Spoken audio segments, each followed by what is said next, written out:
Hey, all you people. Unfortunately, StreamYard is not nearly as smooth as hopefully my sound is good as OBS is. After the intro, it just cuts to the camera instead of like a smooth transition.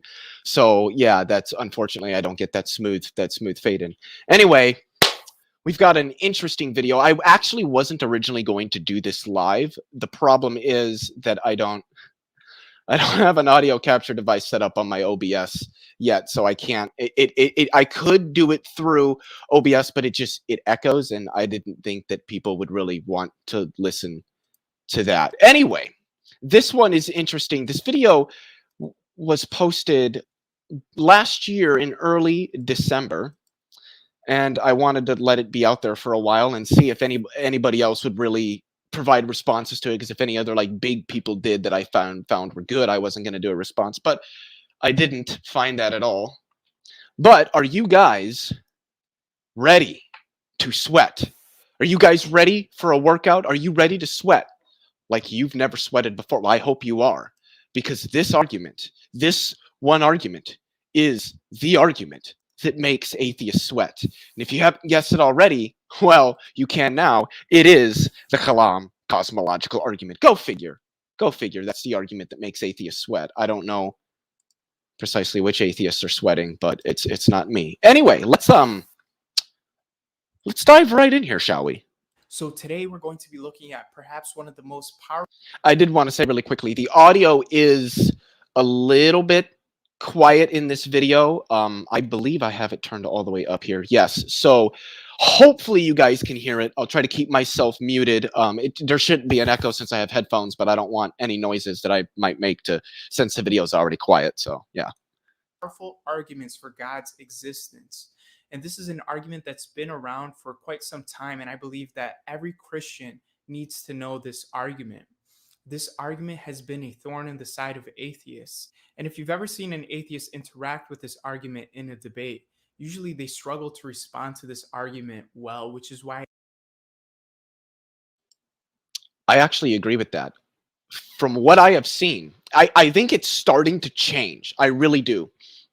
But from what I have seen, I have to be honest, most atheists, I see this more amongst sort of the like internet atheists, new atheists, Hitchens, Dawkins style atheists, that when they're presented with the Kalam cosmological argument, the teleological argument, the contingency argument, a lot of them, I would say most of them, do not really have good objections to it. Some of the things that they're saying might have like some fruit to them, but they're not presenting it in a way that really opens the argument up and lays bare the mistakes that it makes. But the one thing that I have seen that I did want to say that is changing about the way that a lot of atheists are beginning to object to the Kalam is that they're less and less now, because I was introduced to the Kalam back in 2011. So it's been 11 years ago since I first found out about even the concept of natural theology and Christian apologetics back when I was a Catholic. And back then, all the way up to, I would say maybe 2017 or 2018 is when I really started to notice the change on YouTube and Twitter and all these other debate places. Prior to that change, most atheists, when it came to the Kalam, just went straight for the second premise. Oh, well, we just don't know if the universe began to exist. We can't, really say much. And then they'd say something like, and even if it did, you can't get it to God. You can't show that it's God. But now I'm seeing more and more and more atheists, especially some of the philosophers of religion that are atheists, or a lot more of the philosophical atheists that are out there. Think of people like from Real Atheology podcast, or Answers in Reason, or like Emerson Green's another one. These guys are starting more to go after the first premise than the second premise. In fact, I'm seeing more and more atheists grant the second premise and choose to attack the first premise. And I think this is because more and more atheists are realizing that the first premise depends on two things. Number one, that the A theory of time, and number two, that causality is a fundamental principle in reality. Both of which are both of those contentions are very, very easy to object to, and I would argue dismiss. I don't want to speak for too much longer because we're literally not even 30 seconds in, so let's keep going. I think this argument I did just want to outline that I do think that atheists, at least historically, and I mean historically as in like 12 years ago, didn't respond to the Kalam very well. But I think that's changing. And I think it's because the first premise is what's being taken issue with more and more versus the second. And I think it's easier to show how the Kalam fails by attacking the first premise personally. is so powerful. So first I'm going to give an overview of the argument, and then we're going to go through the argument step by step, and we're going to look at some of the more common objections and some of the more powerful objections to the argument and how we can respond to these objections. So let's dive right in. So this argument, known as the Kalam cosmological argument, goes as follows. Everything that begins to exist has a cause. The universe began to exist, therefore the universe has a cause. Now, additionally, you can add two more steps to this argument to really drive the argument home. And these last two steps are, if the universe has a cause, then an uncaused personal creator of the universe exists, who without the universe is beginningless, changeless, immaterial, timeless, spaceless, and enormously powerful. And then finally, the last step, therefore, an uncaused personal creator of the universe exists, who without the universe is beginningless, changeless, immaterial, timeless, spaceless, and enormously powerful. So let's take a look at this argument step by step. The first premise is that everything that begins to exist has a cause. Now, this first premise seems undeniable. It seems common sense, right? I mean, no. Thus far, I feel like I'm just listening to like William Lane Craig back when he was 19 years old, and like what would that have been, the 70s, 60s, 70s, something like that. That this is the problem, is that for this first premise, we don't, you know what, before I comment, let's just hear a little bit more, because I don't want to jump the gun on this. What I'm predicting is that we won't really get much in the way of a positive argument defending the premise. All we'll hear is, well, it's just sort of intuitive. Like, how could you deny this?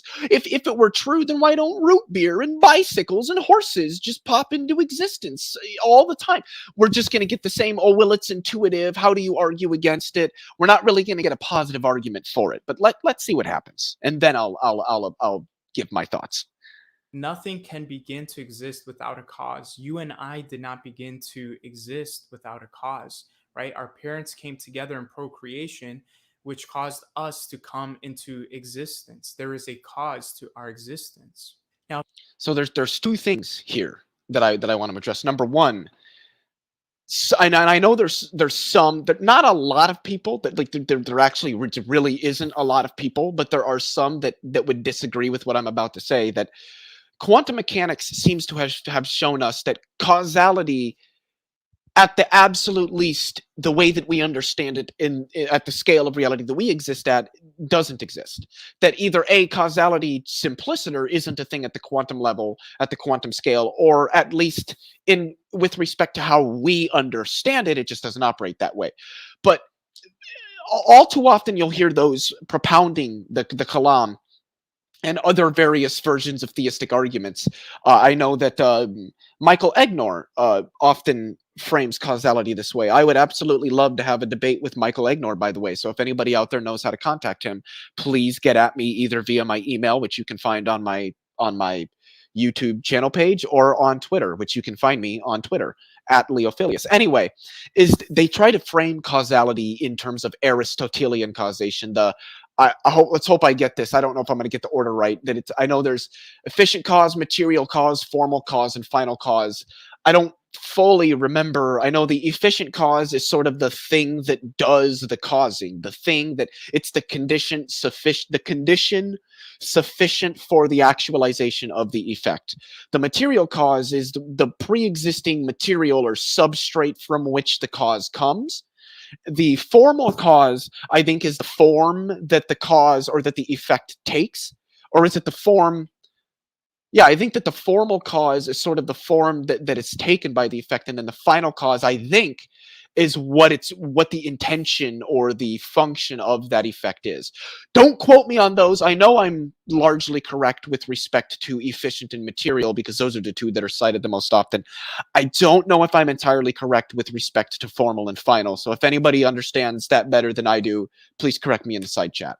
The point that I'm getting at is, excuse me, I think that Aristotelian causation is wrong. I think that it is not the right way to look at to examine causality, primarily because I don't think, and I would venture to guess that the vast majority of physicists, and probably the majority, whether slim or super, of philosophers of physics would probably agree with me, and even philosophers of science would probably agree with me, that causality is not a fundamental principle or property of reality. But what I would say in terms of how I would frame causality is, I would frame causality in terms of, really, in two ways. The first way is that X causes Y if, in the absence of, I would say, if and only if, in the absence of X, Y does not obtain. So the first condition is that X causes Y if and only if if and only if the obtention of X guarantees the obtention of Y, such that if X did not obtain, nor would Y. This is sort of I believe it's a counterfactual way of looking at causality. I think it's a good way of framing it. But I would also split causality into two different categories: necessary conditions and sufficient conditions. So the necessary conditions are all the conditions under which the effect can be produced by the cause, but the conditions which are not sufficient for the production of the effect from the cause. The sufficient conditions would thereby be the conditions which are sufficient for the actualization of the effect from the cause. So to give an example of this, I have a cup of water here on my desk. Let's say that you walk into my room right as the water is beginning to pool over the desk, and you say, "Oh, well, Leo, what knocked the cup of water over?" And I say, "Oh, gravity." Well, I mean, I think we would all agree that that's an answer in a sense. You know, you have to have gravity in order for the cup to tip over, but gravity isn't what made the cup tip over. If that were the case, cups would tip over of their own accord all the time, but they don't. So gravity isn't what caused the cup to tip over. It's a necessary condition. You need gravity for cups to tip over, but it's not sufficient for cups to tip over. Likewise, if I had answered with either, well, the cup or the water, that also wouldn't be an answer. Of course, you need a cup in order to have a cup of water tip over. You need water to have a cup of water tip over. You need gravity for that cup of water to tip over. These are necessary conditions. You need them to have the cup of water tip over, but just having just having those properties, those conditions, isn't enough for the cup of water to tip over. But if I had said to you instead, "Oh, well, my cat jumped on the desk and knocked the cup of water over," then that would make sense. Gravity, the cup, the water, the desk. These are all necessary conditions. You need them for the cup of water to tip over, but they're not what actualizes that event. They're not what makes that event happen. The sufficient condition, that's what makes the event happen. That's what actualizes the effect from the cause. And so that's the difference between necessary and sufficient conditions. That's how I choose to frame causality. Now, in this sense of causality, which I think is accurate, things happen at the quantum scale absent any sufficient conditions. Now, granted, there are necessary conditions for these particular events happening, but there aren't any sufficient conditions. Let's take, for example, a photon stochastically decaying into an electron-positron pair. Of course, you need the photon, Of course, you need the electron field that the photon can affect to produce the electron and the anti-electron or the positron. But none of those is sufficient for the photon actually undergoing the decay. There are no conditions sufficient for the actualization of that event. It just happens. Now, some people like, William Lane Craig and many others would argue, well, see, it could be possible that there are sufficient conditions and we haven't identified them yet. There's at least 10 different interpretations of quantum mechanics, and some of them posit that there could be these so-called hidden variables that we could interpret as sufficient conditions, and we just haven't been capable of identifying them. And this is generally the objection that people like William Lane Craig and there's a couple others that I know here on YouTube that have given that response to people who say that, oh, well, quantum mechanics shows how causality at least isn't what we understand it to be at this level. I would argue that it shows that there is no causality at that level. But the problem with that objection is that, number one, yes, there are numerous different interpretations of quantum mechanics. That is true. But there are really only 3 that are seriously considered. No, one of them is not the Copenhagen, because at this point, that's not really even considered an interpretation. That's just considered the standard position that you take when you don't take to any of the other interpretations. But the 3 interpretations that are adhered to today are going to be objective collapse models, the many worlds interpretation or the Everettian interpretation, and Carlo Rovelli's relational quantum mechanics. These are and none of them are hidden variable theories. In fact, most quantum physicists are going to say that hidden variable theories simply don't work. The violation of Bell's inequalities really shows that any viable quantum mechanical theory model, it can't have hidden variables. They're not a thing. Any viable quantum mechanical model or theory is going to have to account for non-locality. But you could even look to things like the Leggett-Garg, or rather the violations of the Leggett-Garg inequalities, and you could look at the Koch-Specker theorem. These also seem to show that hidden variable models just are not they're just not viable at all. And so when people bring this up, no, there can't be hidden variables. We know this. These are some of the most precise experiments we've ever done in quantum mechanics, in physics in general. So when people argue, oh, well, there could be sufficient conditions, so-called hidden variables that we just haven't identified. Well, given everything that we understand thus far, and it seems that we understand this to very, very precise degrees, that's not true. So it seems to me that quantum mechanics does demonstrate that events, not maybe necessarily all quantum events, but at least many of them, are properly acausal. And so I do not think that we can say, and I know it's taken me a while to get here, but that everything I just explained, as you now hopefully realize, it takes a few minutes to really lay that out. So I would say that no, it is not true that things have to have causes. If this first premise weren't true, then there wouldn't really be any good reason as to why we don't see things popping into existence uncaused all the time. In fact, because reality doesn't work that way. Like, people say, well, if things at, say, the quantum scale, if a photon can just stochastically decay into an electron-positron pair with no sufficient conditions, then why can't the cup of water tip over with no sufficient conditions? Why do you have to have sufficient conditions for that?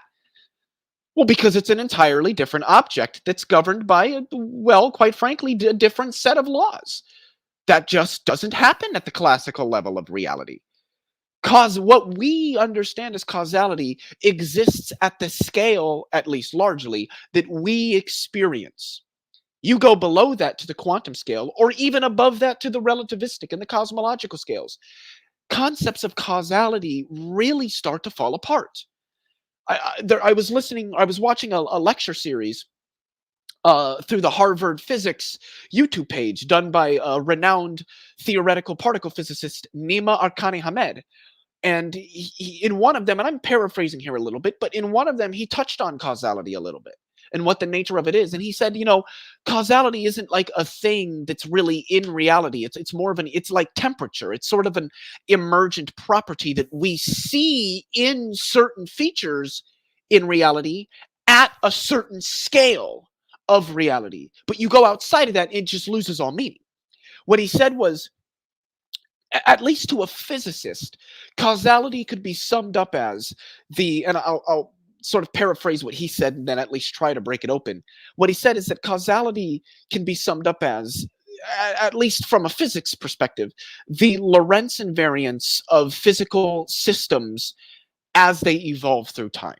And essentially what he's saying is the fact that the laws of physics don't change when systems evolve through time is where this consistency, this symmetry, the patterns that we see in reality that give rise to causality, that's where they come from. That's really all it is. And I agree with that. There's no counterexample that anyone can produce of something coming into existence without a cause. So, how does anyone object to this premise? Well, a really bad but commonly used objection that isn't really much of an objection to this premise is, what about God? Who created God? But if someone asks this question, you can immediately tell that maybe they're just not familiar with the Kalam cosmological argument, or they just haven't really grappled with it seriously. The first premise only applies to things that begin to exist, which would not apply to God because God has always existed. And in fact, we have a name for so called gods that began to exist. These gods are called idols. And we know that idols could not have created the universe since they themselves were created after the beginning of the universe. Now, this next objection that we're going to look at is a little bit more serious. And someone might say, well, what about quantum physics? Doesn't quantum physics show us that particles can pop into and out of existence out of nothing, uncaused? Now, unfortunately, this has become a really popular objection to the Kalam cosmological argument, and in part because few of us, if any of us, really understand quantum physics. And on top of that, there are people who play semantical games with the word nothing. And you'll see this a lot from Lawrence Krauss. But in short, the argument is, well, in quantum physics, we see that these virtual particles can pop into existence in a complete vacuum that contains no matter. But just because a vacuum may not contain matter, it doesn't mean that it doesn't contain anything at all. And in fact, a quantum vacuum is filled with a quantum field brimming with energy. And the Casimir effect shows us that if you want to reduce the quantum field within the vacuum, it actually takes energy, which means that a quantum vacuum doesn't contain nothing, it contains something, a quantum field. Now, don't just take my words for it. Here's what Alexander Vilenkin writes. A vacuum is ordinarily thought of as empty space, but according to modern particle physics, what is empty is not nothing. The vacuum is a physical object endowed with energy density and pressure. It can be in a number of different states or vacua. The properties and types of elementary particles differ from one vacuum to another. And philosophers. So I think this is a good place to stop it. I actually agree with him here. Number one, I don't know what Lawrence Krauss is on about, because most physicists aren't going to use the word nothing. They're going to use the word vacuum or vacuum state. So, and it is true. They're not nothing. And everybody says, oh, well, I mean, Lawrence Krauss did that tongue in cheek for, a catchy title. He explains that in his book. Sure. But then in all of his talks and all of his debates, he continues to go on saying that things can pop into existence uncaused out of nothing, and that particles do it all the time. Well, number one, virtual particles aren't particles. So that's something that we need to understand. When we talk about virtual particles fluctuating in a quantum field, the best way to put that is that if you could sort of take like a matrix, like say a 4x4 matrix with each one of the 16 entries representing a point in that field, and there's a number that you can associate that tells you the energy of that field. It's just a scalar quantity. It's either a high number or a low number corresponding to a high or a low amount of energy in the field. So you have that matrix at say T1, T sub 1, then you look at the field again, and you have another matrix for T sub 2, and then another one for T sub 3, and then another one for T sub 4, and you essentially look at the field at every instant of time, arbitrary instant of time. What you'll notice is that each one of those numbers, each one of those entries, if you were to like map the same spots, in the matrix, those numbers will be different in each matrix, even though they're in the same spot. All of the numbers will actually be different in each matrix, but none of them will be 0. So the numbers change, but they're always slightly above 0. This is what it means to say that these fields fluctuate.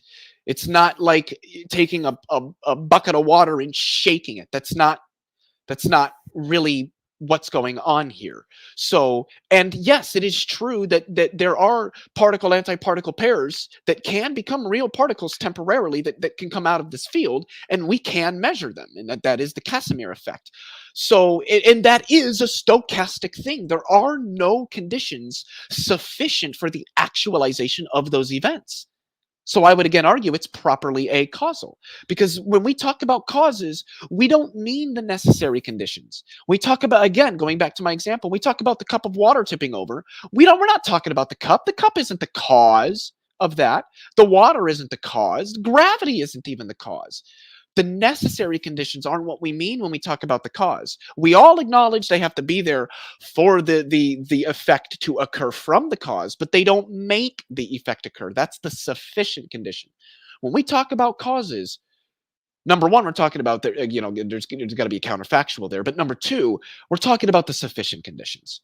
And so if there are no sufficient conditions, I would say that the event's occurrence is properly acausal. I would, however, say that no events could occur if there were no necessary or sufficient conditions. But to me, that just seems to make sense.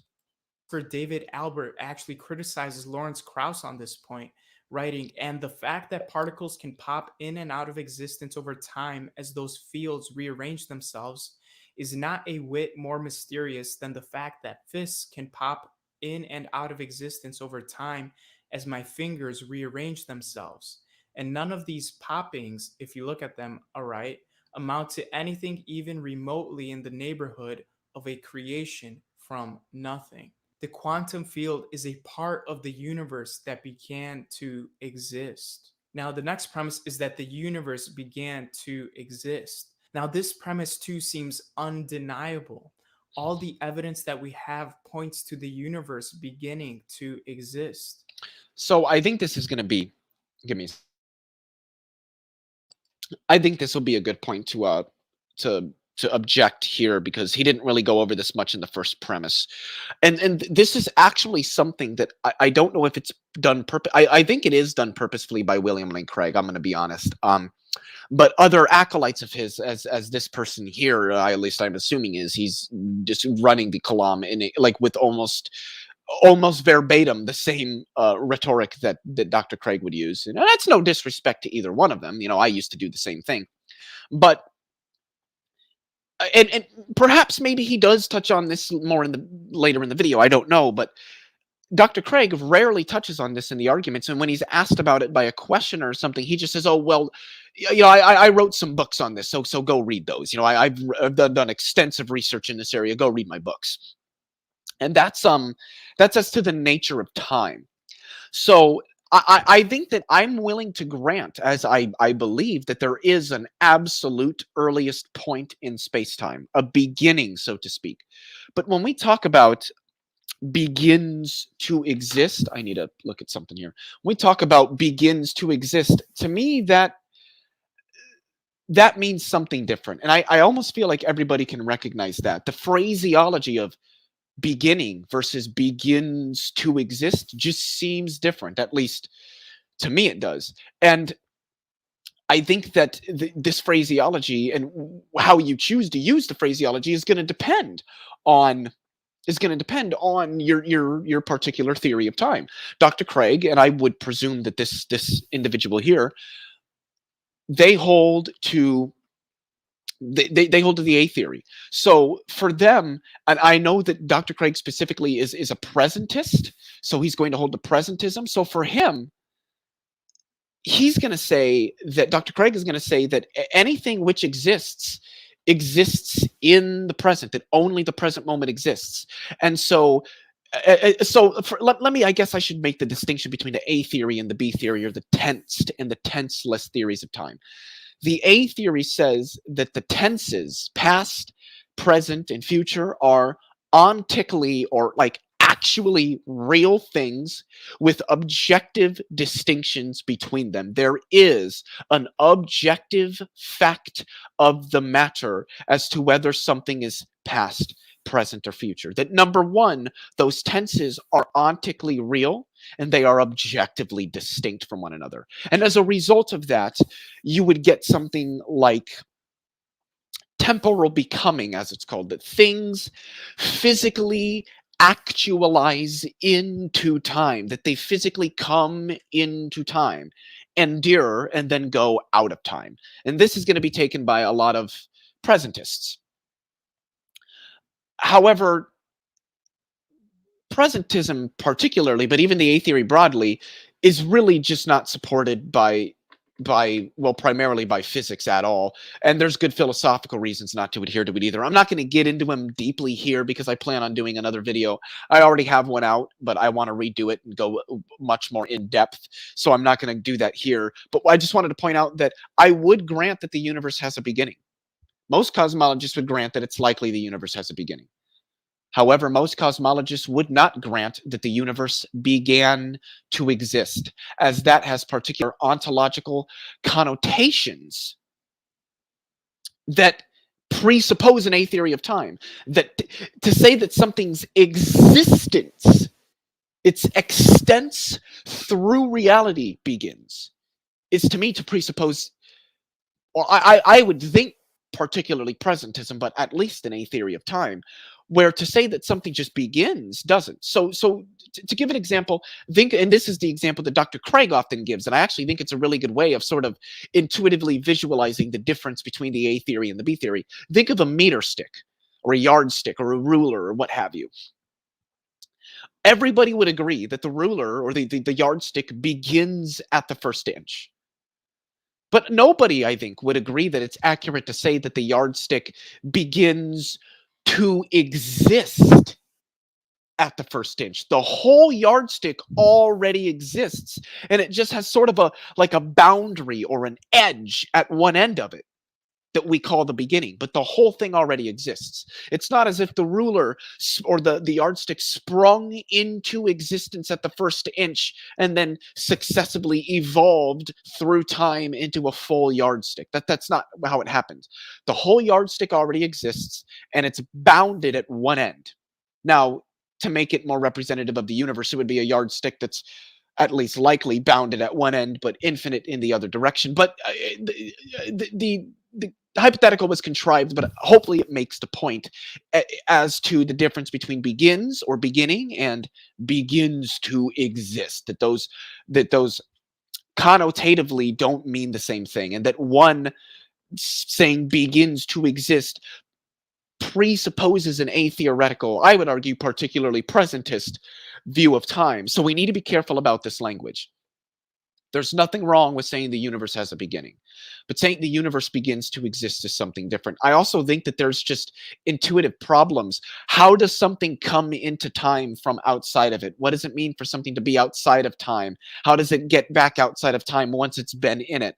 These are all questions that arise when I think of the concept of temporal becoming. But again, I'm going to get into those more in a different video down the road. But we should continue. And what has been taught by Christians for centuries has only recently, maybe in the past 60 years or so, become more commonly accepted in the scientific community. In fact, the notion that the universe began to exist started to gain popularity in the scientific community when Friedman and Lemaitre predicted an expanding universe, which, if we would have gone backwards, would have meant that the universe would have had a beginning. Lemaitre actually proposed the Big Bang, even though he faced resistance from some of the leading scientists at the time, such as Arthur Eddington and Fred Hoyle, who sarcastically coined the term Big Bang to insult the theory. Now, even Lawrence Krauss, as high I just want to add just a little bit. I mean, nothing that he said was inaccurate, but just to add a little bit more, I guess you could say nuance to that. Alexandra Friedman, who I believe was Russian or Ukrainian, took Einstein's field equations. Well, he derived solutions to them, the Friedman solutions, that are really the most accurate solutions with respect to what our universe looks like. They're the solutions to Einstein's field equations of general relativity for a universe that is near homogeneously and isotropically filled with a mass, energy, density, matter, and radiation, much like ours. And that what the equations say is that such a universe would have to be expanding or contracting, perhaps, but it couldn't be static. It either had to be expanding or contracting, but it couldn't just be static. That wasn't a thing that could happen. And Georges Lemaitre later, utilizing what Friedman had shown, said, okay, well, let's take that and extrapolate that back. And what he showed was that utilizing the Friedman solutions to Einstein's field equations, Lemaitre was capable of showing that at some point in the past, back then it probably would have been like, maybe 14, 15 billion years, somewhere around there would have probably been their estimate, maybe, I would presume. I guess I don't really know if they even had a numerical estimate for the age. But what Lemaitre was capable of showing is that, well, given the equations, excuse me, the equations of general relativity, the universe would, at some point in the past, contract and become a singularity, and you couldn't go further than that. There would just, that would be, that's it. That's the end of it. Goodbye, end of story, the end. Here be monsters. So, it sort of, a picture was coming, hold on a second. Just wanted to clear my throat there really quickly. I didn't think you guys wanted to hear that. But we started to get this picture that the universe seemed to have sort of sprang from a singularity. And so I think it was Fred Hoyle said, yeah, this idea of a sort of a big bang that gave birth to the universe, and that's where the name was that's who initially coined the name, and it was taken, and we ran with it. Now it's called the Big Bang Theory. hostile as he is to theists, admits that all the evidence suggests that our universe had a beginning. All the evidence suggests our universe had a beginning. So what's the objection to this premise? Well, the objection to this premise is, well, I just wanted to say there that's highly contentious amongst cosmologists in the field today as to whether or not the universe had a beginning, or whether or not that's even a meaningful question to ask. the universe has always existed, but there are a couple problems with this objection. The first is the second law of thermodynamics, which teaches that in a closed, isolated system, the entropy is Wait, what? Okay, wait, hold on, I'm confused. always increasing. In a closed, isolated system, the entropy In a closed, wait, my guy, those are not the same thing. A closed system is different from an isolated system. Okay. Statistical dynamics or statistical mechanics time. An open system is a system that which both matter and energy can flow into and out of. It's a system that's literally open to something else such that both matter and energy can flow between them freely. A closed system is one in which no matter can flow freely between the system and any other potential systems, but energy can. An isolated system is a system that is isolated. There is no matter or energy movement or transferal between that isolated system and any other potential systems that may or may not exist. And it is in an isolated system that entropy has the behaviors that we observe in our universe. And just to head off him saying that entropy is, a measure of disorder, this is very, very simplistic and not very accurate. Entropy is essentially a measure of how much energy can be used to do work as that energy is used to do work. It's a measure of how unusable energy gets as it gets used. It will become more and more and more unusable as you continue to use it. And entropy is just a way of helping us measure that. is always increasing. What this means, entropy is always increasing globally. But locally, like on the Earth, which is an open system because both matter and energy can enter and leave the Earth. Read the James Webb Space Telescope. We would say that entropy is not increasing on the Earth. So globally, entropy is increasing. But increasing. But locally, no, that wouldn't be the case. Is that there'll be less and less usable energy as time goes on. Useful forms of energy get converted to heat every time work is done, so there's less and less usable energy in the universe. Now, if the universe had always existed, that means that there'd be no usable energy right now. That presumes that thermodynamics behaves the way that we see it behaving now throughout the entire history of the universe, assuming that the universe has an indefinite history. This is the problem. There are models that have a thermodynamic flip at the Big Bang moment. I'm not going to just like start going down all the different models because there's technicalities to them, but the thing that needs to be said is there are numerous viable models that have an indefinite past, an indefinite history to our universe where thermodynamics is not an issue. We can't look at how thermodynamics behaves in the universe as we see it today and say that that's how the universe would have looked like even at the earliest moments. We don't know if thermodynamics even behaved largely the way that it does now in the very earliest moments of the universe. There's a whole new field that suggests that thermodynamics is likely an emergent feature, much more fundamental than many other emergent features, but still itself emergent. It's called quantum thermodynamics. And as I understand it, more and more and more, I would argue that today, probably the majority of theoretical physicists would say that at least to some degree, some of the laws of thermodynamics at least are emergent. They're not fun. That thermodynamics in general really does seem to be largely emergent, not fundamental. So if we show that's the case, and I think that we will, then this argument that can't have an eternal universe because if we did, the entropy would be at its maximum, and it's not. That argument just really doesn't work. We don't know enough about thermodynamics. It appears that thermodynamics is emergent, not fundamental. We don't know whether thermodynamics behaves the way that we see it behaving throughout the entire history of the universe, and certainly not if that history happens to be indefinite. There's just way too many open questions here to say that thermodynamics shows that our universe must have had a beginning.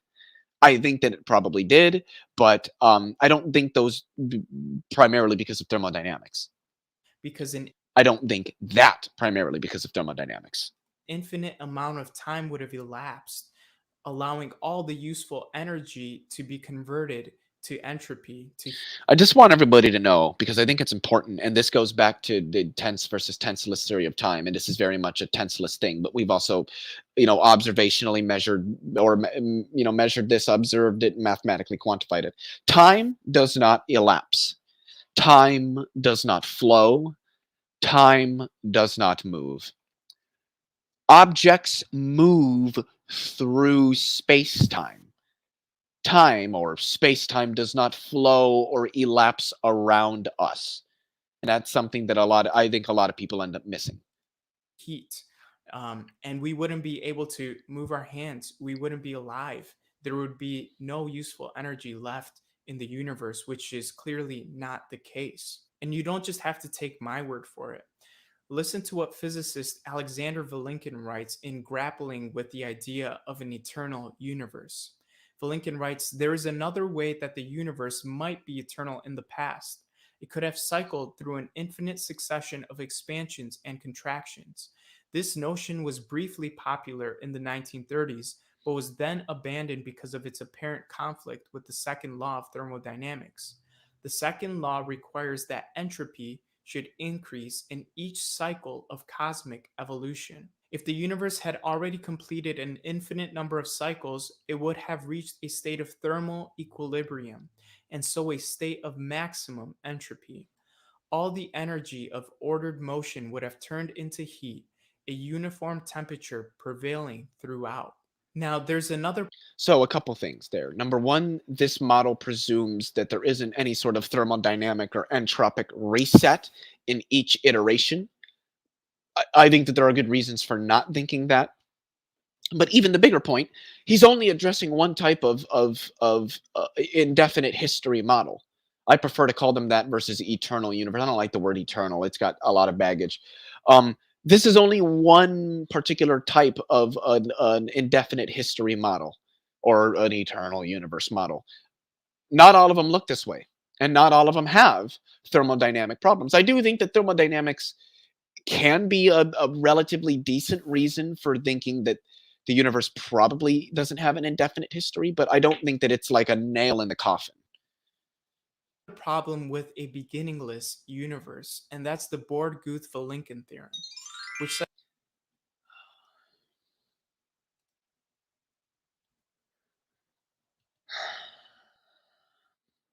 Here we go. Here we go, guys. Here it is. Born-Guth-Vilenkin theorem. Here we fucking go. says that if a universe is on average Oh, expanding, then I want you guys. I want everybody. I know StreamYard likes to put their own logos in there and it fucks things up, but I think you all will be able to interpret that name up in the top right corner. Stephen Meyer. Stephen Meyer, a guy who's not a physicist or a cosmologist. Oh, God. it must have a finite past. Again, Vilenkin writes the answer to then in theorem, which says that if a universe is on average expanding, then it must have a finite past. No, that's not what the BGV theorem states. The BGV theorem states that any universe that is on the average expanding over its history must, that any geodesic outlined, any sort of path that an observer could take through that universe, that path, all paths will terminate on a boundary at some point in the past history of that universe. That the past history of that an expanding space-time, an inflationary space-time, is past time-like incomplete. This does not mean that the universe must have had a beginning. It means that the expansion of the universe must have had a beginning. It means that the universe couldn't have been expanding from eternity past. It does not anymore. First off, hot take for maybe some people, the BGV theorem doesn't even make any statements about the origin of the universe. It makes statements about the nature of inflationary spacetimes, that inflationary phase cannot be past time-like complete. The universe sure as hell could be, but the inflationary phase of that universe cannot. This is a statement about the inflationary phase of the universe, not a statement about the universe. The problem is, most of these theists have never read the paper Inflationary Spacetimes Are Not Past Complete. The title says enough. If you understand the cosmology, you know what the title is saying. Even when the BGV theorem was released back in 2003, it was trivial. It wasn't even like a big thing for cosmologists. Most of them already knew that. This theorem just rigorously proved it. That's it. Again, Vilenkin writes the answer to the question, did the universe have a beginning, is it probably did. We have no viable models of an eternal universe. The BGV theorem gives us a reason to believe that such models simply cannot be constructed. Now, I want to. So I do want to, and I'm not going to go to my video and pull it up or share my screen to pull it up because I don't need to. Victor Stenger once asked Alexander Vilenkin the following question, quote, and I verbatim here, quote, does your theorem prove that the universe must have had a beginning, end quote. Alexander Vilenkin's reply verbatim was, quote, no, but it shows that the expansion of the universe must have had a beginning. You can evade the theorem by postulating some prior contracting phase. End quote. So Alexander Vilenkin has already stated that no, as has Alan Guth, as has Arvin Borda. All three authors have said the same thing. The theorem does not prove that the universe has a beginning. It proves that the inflationary phase of the universe does not have a beginning. The universe could very well be past eternal, but the inflationary phase cannot be. Those are not the same thing. Point out that Alexander Vilenkin himself is not a Christian, he's not a theist. And in fact, he ultimately rejects the Kalam cosmological argument. And the thing is, if Alexander Vilenkin rejects this argument, why are people using his statements to support it? Why are you using his theorems and his statements, his models, to support an argument that same guy thinks doesn't work? Obviously, that means that his arguments, his statements, and his theorem don't show it, because if it did, he'd probably agree with the argument. I honestly think it just comes down to quote mining. And notice how the one cosmologist that all these theists fall back on exclusively, time and again, is Alexander Vilenkin. But what about Alan Guth? What about Arvin Borne? What about the other two authors that they never cite? Because both those authors disagree with the theists. I mean, Alexander Vilenkin does too, so that, raises an eyebrow. What about people like Sean Carroll, Leonard Susskind, Sir Roger Penrose, Stephen Hawking, Lawrence Krauss, Max Tegmark? What about all the Ethan Siegel, Sabina Hassenfelder, Katie Mack? What about all these other people that don't think that the Kalam cosmological argument works, that are also professional cosmologists? Why do we always fall back on Alexander Vilenkin? I wonder. And instead, he tries to propose something called quantum tunneling. Now, in Vilenkin's quantum tunneling model, ultimately, the universe comes into existence from mathematical laws, from No. That's no. mathematical equations. But there's a problem with that. Mathematical laws and equations don't cause reality. They have no impact on reality. They're abstract objects. And you see that even Vilenkin himself ultimately wrestles with this point.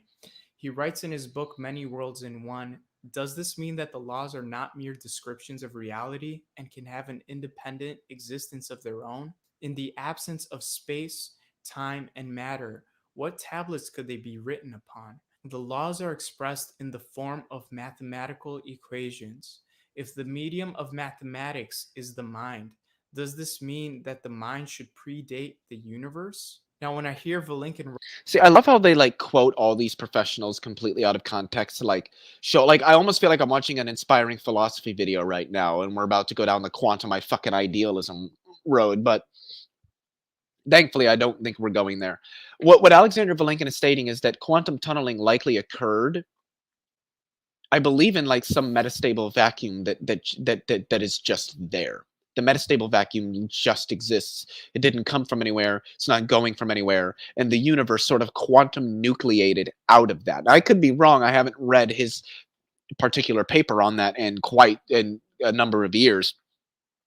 But this idea that he thinks it's purely mathematics that the universe comes from is not. It's the physical laws. I think he's saying that the laws of physics can still be present and can still operate absent any matter and energy, and likely nucleated matter and energy into existence. write that, I just want to say that's why you need God. Math cannot create reality. Mathematical equations do not cause things to come into being. And actually, I'm reminded of John chapter 1, which says, in the beginning was the Word, and the Word was with God, and the Word was God. He was in the beginning with God. All things were made through him, and without him was not anything made that was made. God is that Word. God is that Logos that caused. Did you hear that, guys? God was there and he made all the things that he made, and all the things that weren't made, he didn't make, because he didn't make the things that weren't made, because he only made the things that were. Beautiful. The universe to come into being, and that answers Stephen Hawking's question that he posed in A Brief History of Time. Oh, Lord. What is it that breathes fire into the equations and makes a universe for them to describe? God does. Now, God can breathe fire. Wait, guys, no, it's confirmed. God is a dragon. He can breathe fire. A dragon created the universe. This is great. I'm convinced now. I am 100% convinced. It is a dragon that breathed fire into math, and that boomed the universe into existence. Absolutely. Best fucking idea ever. conclusion of the traditional Kalam cosmological argument is therefore the universe has a cause. The conclusion isn't something that someone can object to because, well, it is, as I think I've outlined here, that, sorry, I keep muting to clear my throat just because I don't want you guys to have to listen to it every time. Happens a lot when I talk frequently. I've already outlined ways in which we can object to the first premise. We can object via talking about the nature of time and how the first premise seems to presuppose an A theory when the B theory is what is confirmed by literally everything in modern physics, and I would argue actually makes more sense from a philosophical standpoint as well. But also that we can object to the notion of causality being a fundamental aspect of reality, or something that would be applicable to the origins of the universe. And so the first premise really doesn't establish much. And then the second premise, as a result of the nature of time, is just not worded correctly. The universe may have had a beginning, but it didn't begin to exist. So it seems that the Kalam has not really been established. There are some serious issues that one could still that one could still bring up with respect to this argument, and that thereby they could reject the conclusion and just say, I don't think that it's reasonably defended, such that I should be committed to accepting it. because this is a deductive argument, which means that if the premises are true, the conclusion must necessarily follow. But let's take a look at the two additional steps that can be added onto the Kalam cosmological argument. And these have really been popularized by William Lane Craig. So the next step is, if the universe has a cause, then an uncaused personal creator of the universe exists, who without the universe is beginningless, changeless, immaterial, timeless, spaceless, and enormously powerful. So why would this be true? Well, if the universe has a cause, this means that the cause must be beginningless, changeless, and timeless, because time itself came into existence with the beginning of the universe. It must be immaterial. Cause must be Let's beginningless, hear that again. Hold on. changeless, and timeless, because time itself came into existence with the beginning of the universe. So the thing that created time has to be outside of time, but it created time. Now, see, this is an issue.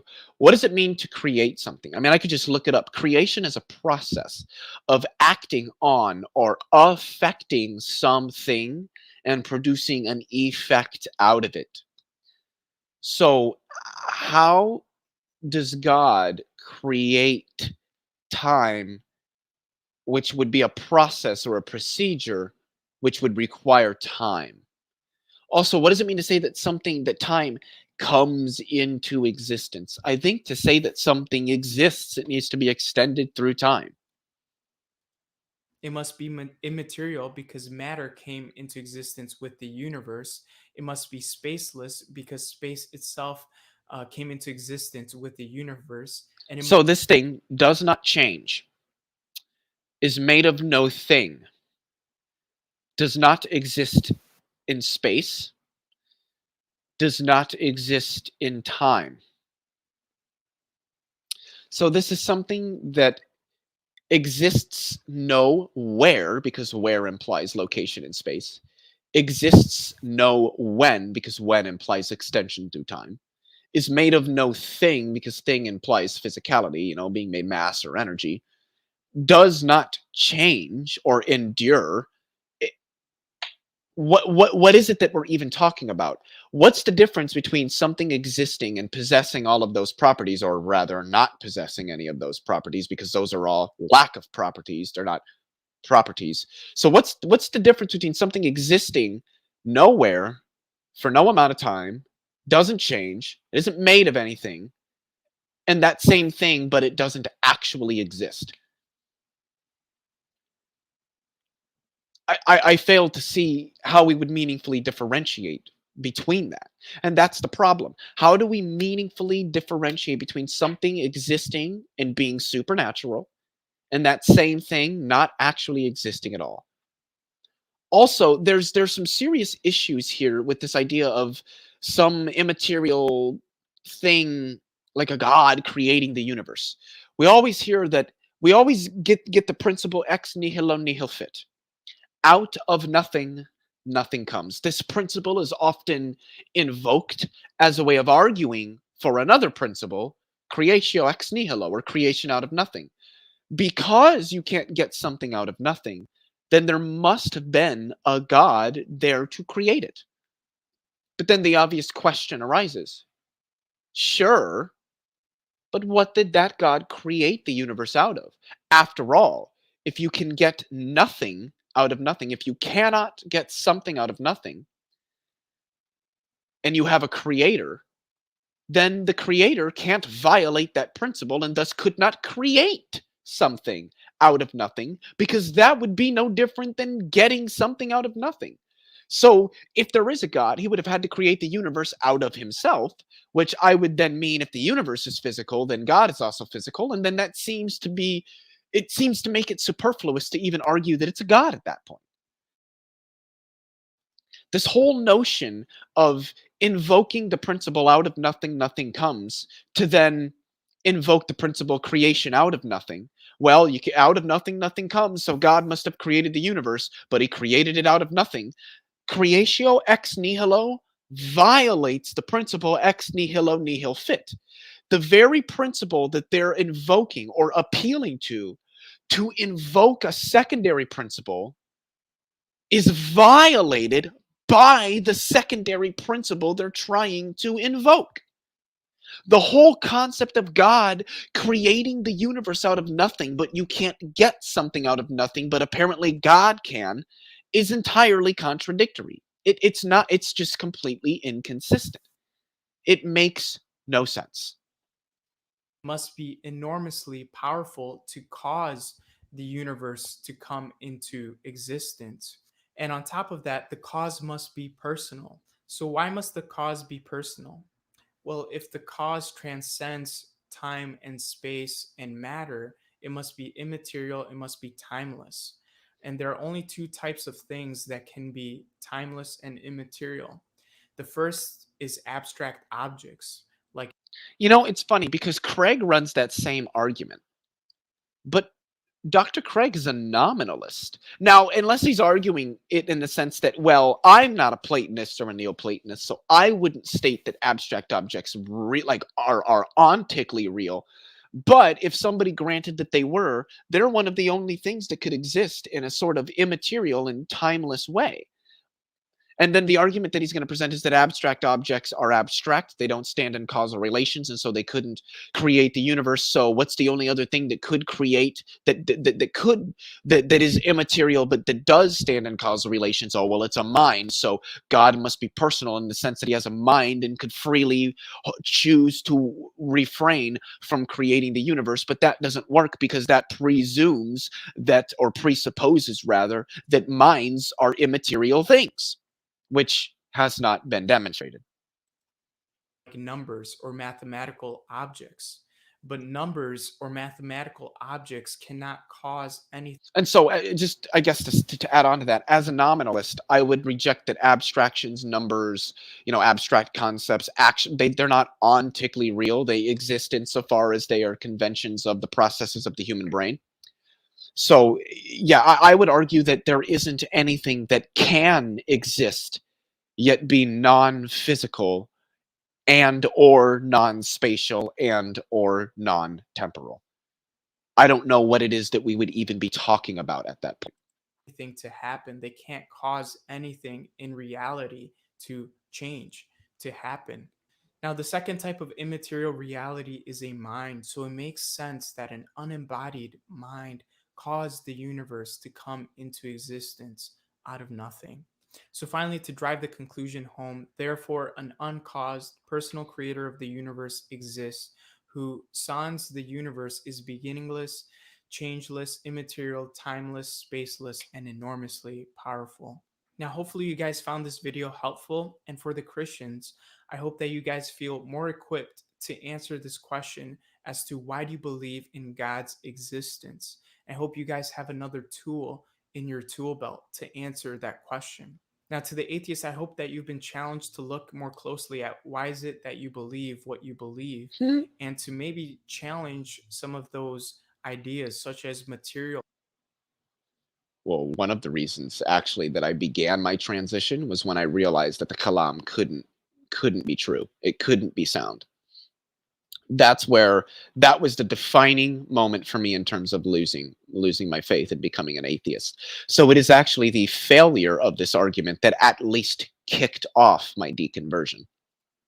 Materialism, and maybe question, hey, is materialism really true? Because right now, materialism cannot explain the origin of the universe, and it never. Nor can theism. Theism doesn't actually explain or account for why there is a universe instead of not, primarily because we can't know the intentions of God to know why he would create a universe.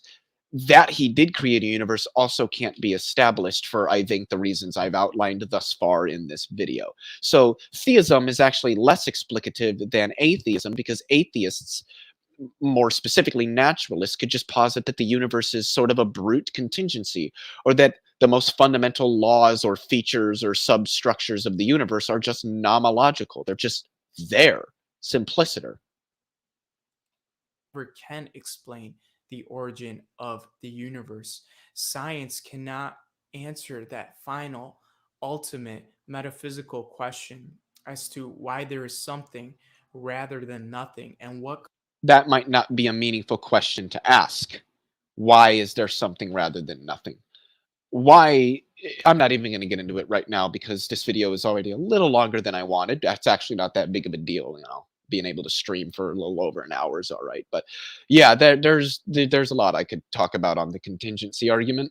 caused the universe to come into existence. Now, to borrow a point from Vince Vitale, atheists will oftentimes criticize Christians for believing in something so miraculous as the virgin birth of Jesus.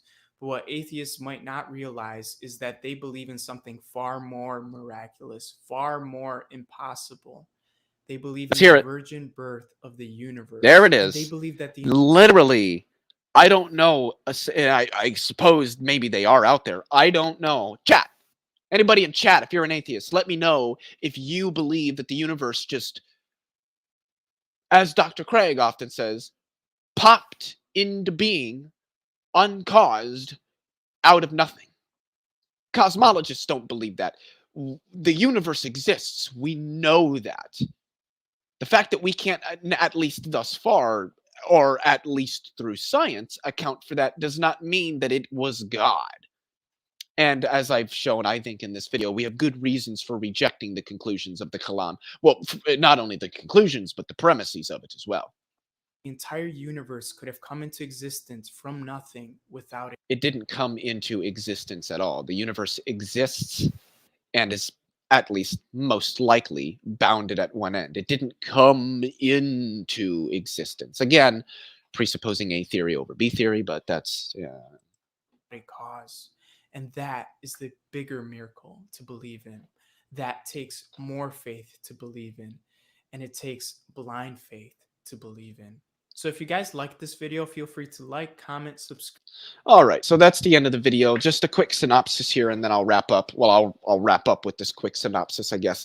So his defense of the first premise, I didn't really see much of one. It was more sort of a, well, it just seems intuitive. I don't know how anybody could object to this, and if things could happen without causes, so why don't we see that happening all the time?